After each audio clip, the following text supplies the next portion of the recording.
L'origine de la vie d'un enfant de Dieu comme tel est spirituelle. Il est né de l'esprit et est esprit. Jean 3,16. La nourriture de la vie d'un enfant de Dieu est spirituelle, de même que le Père qui m'a envoyé est vivant et que moi je vis par le Père. De même aussi celui qui me mange vivra par moi. C'est ici le pain qui est descendu du ciel. Celui qui mange ce pain vivra éternellement. Les paroles que je vous ai dites sont esprit et vie. Jean 6, 57, 58 et 63. La consommation de cette vie est donc spirituelle et elle se trouve dans un corps spirituel.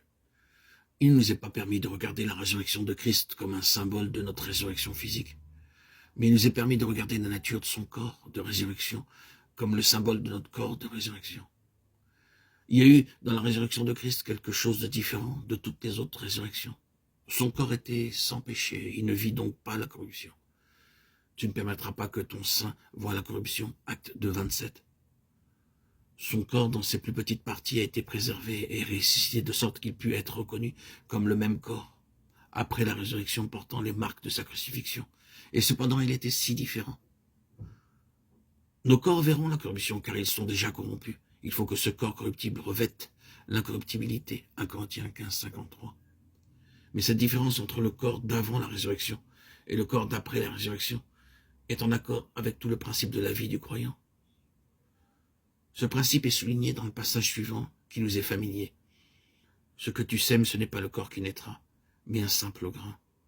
Et Dieu lui donne le corps qu'il a trouvé bon de lui donner, à chaque semence le corps qui lui est propre. Il est semé corps animal, psychique, il ressuscite corps spirituel. S'il y a un corps animal, il y a aussi un corps spirituel. Mais ce n'est pas ce qui est spirituel qui vient le premier, c'est ce qui est animal. Ce qui est spirituel vient ensuite.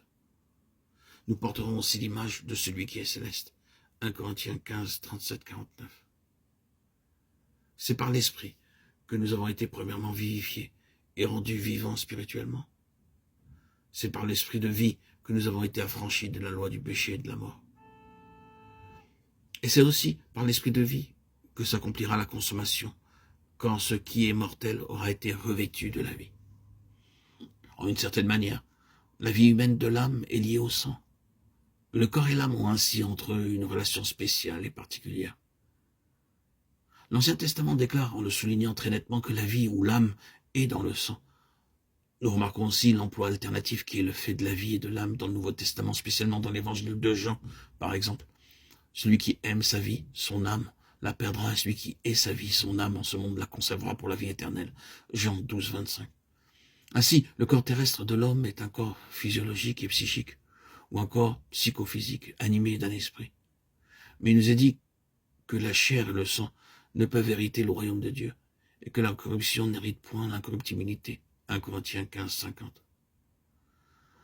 Tout médecin dira que le sang est le siège de la maladie.